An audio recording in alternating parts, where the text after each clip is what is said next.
The Aegean Sea between Turkey and Greece has claimed the lives of 5 more refugees, including a 3-month-old baby girl.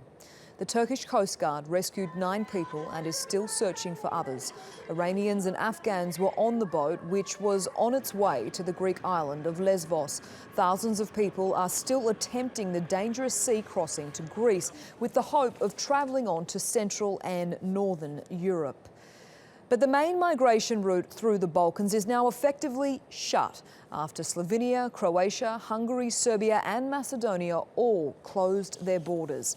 That has left large numbers of people stranded along the route. More than 1,000 refugees are stuck at a refugee camp in Tebanomvonsa, a Macedonian border with Serbia. The camp there is only designed to house 700 people. Those stranded are hoping the border will be open so they can cross into Serbia. In the last 48 hours, the Macedonian border has been completely shut off, and that's created a crisis on the Greek side of the border, where 14,000 people are stuck at the makeshift Idemeni camp. TRT World's Alican Ayanla is there and sent this report. The border here is completely shut, with no one being allowed to pass in the last 48 hours. This after some Eastern European countries announced extra measures to keep refugees out. Countries like Slovenia, Hungary, Croatia, and Serbia. And this has had an effect here on the Greece-Macedonia border, because the few hundred Syrians and Iraqis from particular areas within that country that were able to pass about a week ago is no longer the case. And the conditions here continue to worsen. With the rain continuing to fall, Idemeni has turned into one big muddy mess. Men and women are constantly coughing, and children are crying, and people are finding it very difficult to move around. With the stricter border conditions effectively closing the border, people are confused. There's a lot of mixed feelings on the ground here.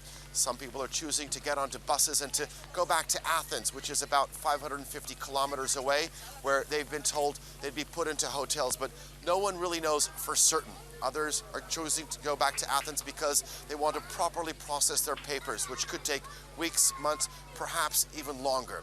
Others are determined to stay, to wait it out, however long it takes. One person that we spoke to said that he had nothing to lose, that he'd already been dying in Syria for the past 5 years, referring to the 5-year civil war. So a lot of mixed feelings here on the ground in Idemeni.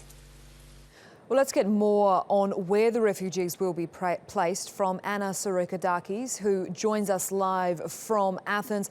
Anna, I'm not sure if you were able to listen to our correspondent Alican Ayanla there, who was reporting from Idemeni, but the situation there is frankly at crisis levels. What are the Greek authorities going to do about that? There have been talks that the Greek authorities are thinking of clearing the camp in Idemeni and hopefully opening about 15 army camps within Greece. At the moment, the various camps which are open to refugees are not able to host more than roughly 3,000 people, which means that this is going to cause a very big problem. And Anna, if they are transported back to Athens, how will they be looked after from there? At the moment, NGOs are the ones who are taking care of the refugees, and volunteers are being called upon as an urgent measure. The camps are able to take care of them up to a certain point, but it is a problem. People actually do not have anywhere to go. A camp was recently opened in the area of Schistos, which is now functioning, and some people were transferred there. And I just received word that there is a possibility that the main port of Piraeus, which is currently hosting 3,300 refugees, will be transported to Larissa, which is towards the north of Greece. Anna, stay with us because Turkey's Minister for the EU has just been given more details about Turkey, how Turkey envisages the refugee deal working. I'd like you to just have a listen to what he had to say. We have not accepted any approach where EU countries will be selecting only engineers, doctors, or some other sought-after professionals among the refugees. We will use the UNHCR selection system. There will be also the disabled, elderly, or children among these people. People will be granted refugee status because they are humans, not because of their qualifications. Also, this agreement covers the illegal migration that happens after it comes into effect. It does not cover those people who have already arrived in Europe.